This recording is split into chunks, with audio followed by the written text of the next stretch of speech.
네, 여러분 안녕하십니까. 송영진 방송 시사썰 시간입니다. 송영진 방송은 자유우파 체제를 수호하고 자유민주주의 시장 경제를 지켜가는 대한민국의 모든 국민 그리고 해외 동포들과 함께하는 열린 세상 열린 방송입니다.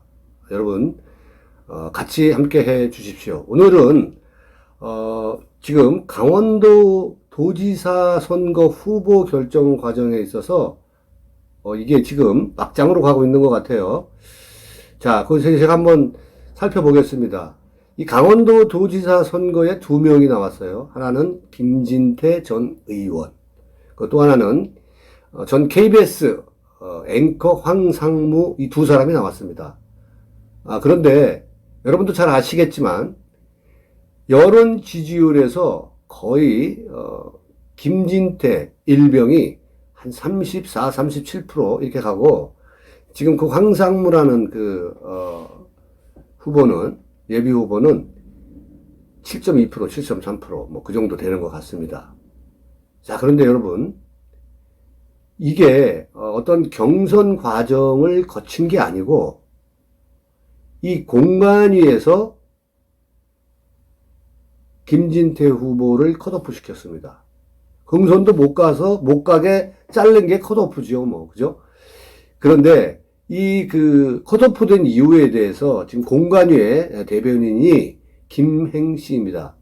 이 사람 말을 빌려보면, 김행 씨는 여러분 잘 아시겠지만, 박근혜 대통령 때 청와대 대변인을 잠시 했던 사람입니다. 그 사람 발표에 의하면, 과거 김진태 전 의원의 일부 발언들이 통합에 저해가 되었던 그것이 가장 큰 이유다. 이렇게 발표를 했어요. 여러분, 뭐 때문에? 통합에 저해된다? 김진태가 통합에 저해가 된다? 아무튼 그렇습니다, 여러분. 고민해 보십시오. 그런데 이게 지금 이 주변에서 지금 들리는 얘기는 뭐냐면, 이거 우리가 막장으로 가고 있다는 게 뭐냐면, 공정과 상식을 그렇게 얘기했던 결론적으로 얘기하면 그러한 사람들이 경선까지 가지 않고 컷오프 시킨 김진태 전 의원에 대해서 우리가 의심을 할 수밖에 없는 게, 윤심이 반영됐다고밖에 할 수 없는 게 뭐냐면,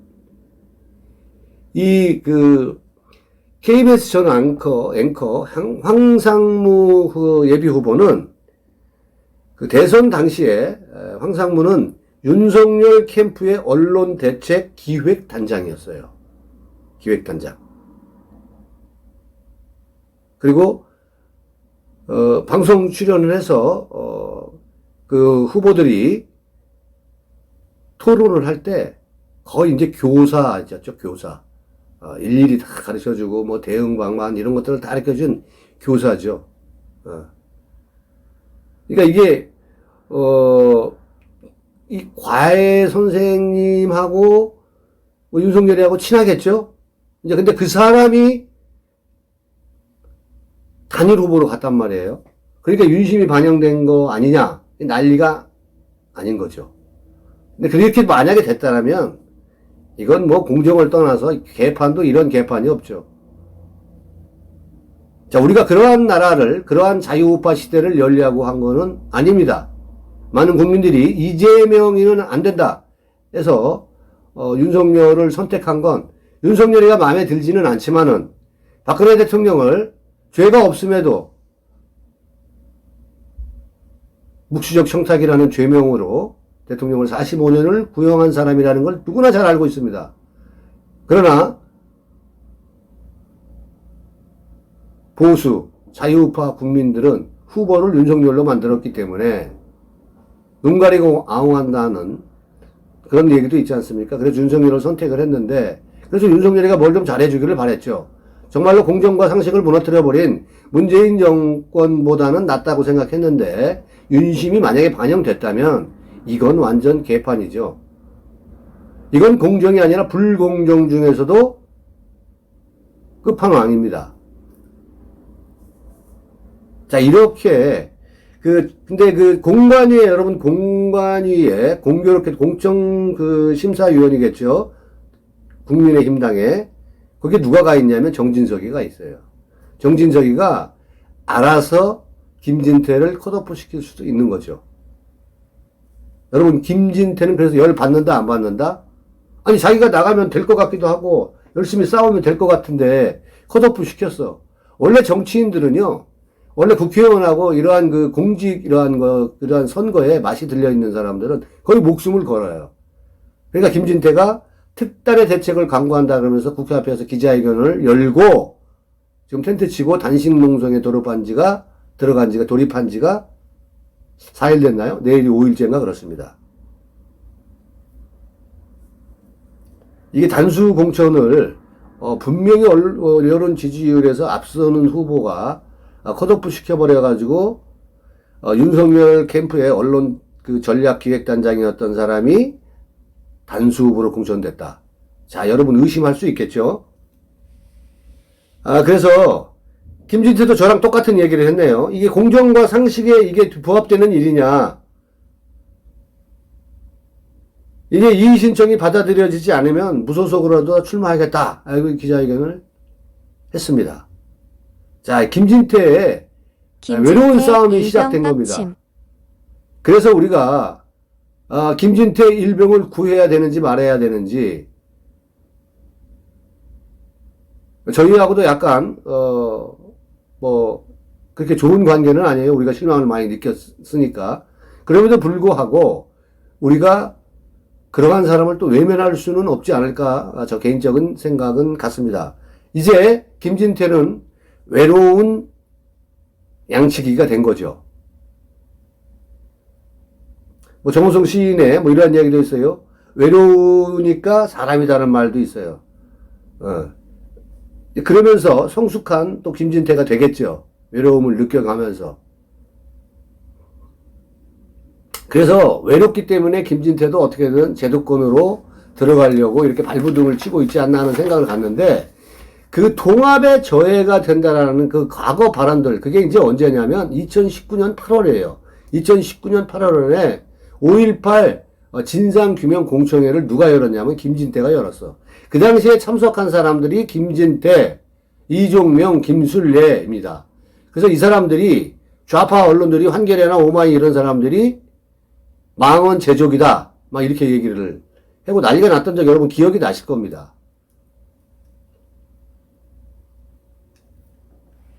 근데 김진태 의원이 여러분들 한번 생각해 보세요. 제가 두둔하려고 하는 거 아닌데 억울한 게 뭐냐면, 아니 그러면 그 5.18 그 공청회를 열어서 문제 발언을 했다라고 하면 대선 전국 때 국회에 사무실까지 줘가면서 왜 이재명 비리 국민검증특별위원장직 그런 걸 왜 줬을까요, 여러분?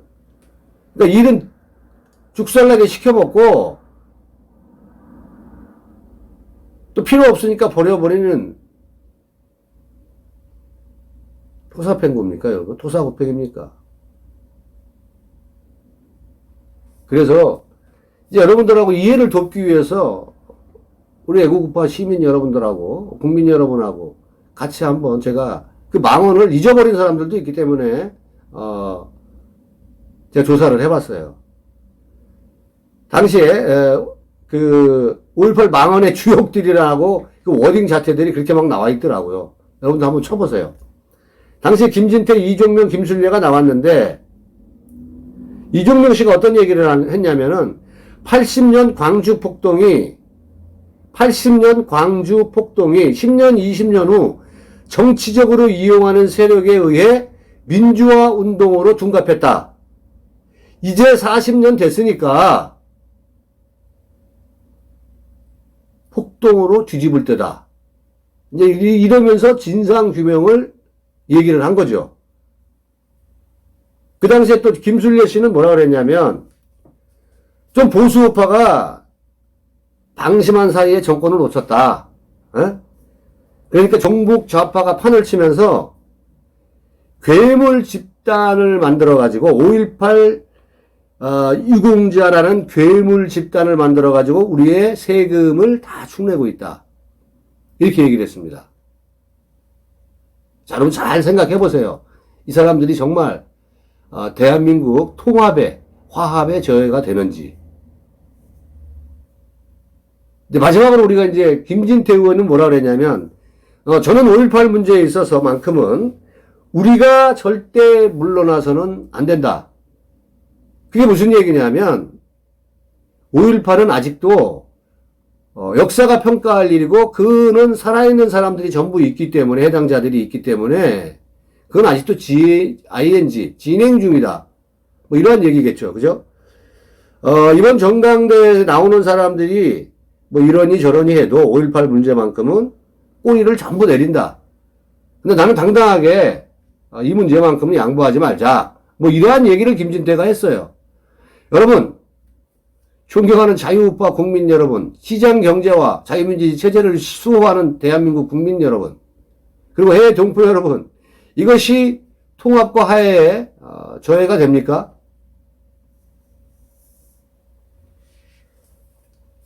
자, 저는 이해할 수가 없어요. 소수 의견이라는 게 있지 않습니까, 여러분들? 소수 의견이라는 게. 이 국민의힘당에도 여러 의견을 가진 스펙트럼이 다양한 사람들이 있어요. 그러면 소수 의견으로 놔둬도 되는 건데 어떻게 일사불란한 소리를 낼 수가 일사불란하지도 않잖아요. 자기들이 대통령을 탄핵시켜버리고 싶으면 탄핵 내각제 개헌을 하기 위해서 개판 많은 놈들끼리 뭉쳐가지고 아직 대한민국의 전무후무한 멀쩡한 대한민국 대통령을 탄핵시킨 사람들. 그래서 그 탄핵이 잘못되었다라고 김진태가 태극기 집회에 그 당시에 2016년 11월부터 나왔어요. 그래서 태극기 세력이라고 손가락질하고 있는 겁니다. 누가? 탄핵 부역자들이겠죠. 그들이 지금 권력을 가지고 있어요. 그들이 권력을 가지고 있어요. 그러니까 무소불위한 더불어민주당의 172석을 가지고 있는 이 입법부도 무섭지만은요. 어찌되었건 간에 대한민국의 행정수반을 가지고 있는 국정원부터 해가지고 군대 최고 통수권자, 그죠? 외교 안보, 뭐 이러한 모든 행정수반이 지금 윤석열이가 가지고 있는 거기 때문에 우리가 거대한 정말 바위로 계란으로 바위치기만큼의 어려운 싸움을 우리가 할 수밖에 없는 그러한 대한민국의 지금 상황입니다. 자, 여러분, 이렇게 공정과 상식을 얘기하는 그러한 윤석열 당선인이 이게 경선도 시키지 않고 컷오프 시켜버린 거에 대해서는 국민이 납득하지 않겠죠. 그게 상식이 지배해야 되죠. 상식과 공정이 대선 공약으로 내세웠으면 그걸 지켜줘야죠. 자기가 용산으로 이전하는 것은 상식과 공정이고 자기의 뚝심이고 마이동풍 뭐 좋습니다. 우파의 시대니까 우리가 그 정도는 용서해보자고요. 뭐 한 6개월간은, 한 1년간은 이렇게 또 언론 기사들도 자리 잡을 때까지는 좀 우호적으로, 양호하게 기사도 써주는 게 맞지 않습니까? 그래서 우리가 한 5개월, 6개월 기다려야 된다, 정중동 해야 된다고 하는 얘기도 그러한 거죠. 이런 여러 가지 이유들 때문에 우리가 어떠한 기획과 전략이 나와야 그 다음 수순이 있기 때문에 정중동당이라는 발언을 한 건데, 어찌됐건 간에 김진태의 일병에 대해서 저는 안타까운 마음을 금할 수가 없습니다. 그래서 여러분들하고 판단은 또 여러분들이 하시기 바랍니다. 제가 또 김진태 의원을 싫어하는 사람들도 우리 당에 있더라고요. 여러분 그런 것 가지고 질타하지 마시고 함께 고민해 보는 겁니다. 그럴 수 있을 때 소수 당의 의견도 물론 민주주의에서는 다수결의 원칙입니다만은 그럼에도 불구하고 소수의 의견을 무시해서는 또 안 되는 게 그들과 또 화합해서 가는 게 그게 조화입니다. 이런 조화로움 속으로 국민이 살기 편안한 나라를 만드는 게 대한민국 민주주의고 대한민국이 다시 정상화로 가는 길이 아닌가 여러분과 함께 고민해 봤습니다. 여러분 고맙습니다.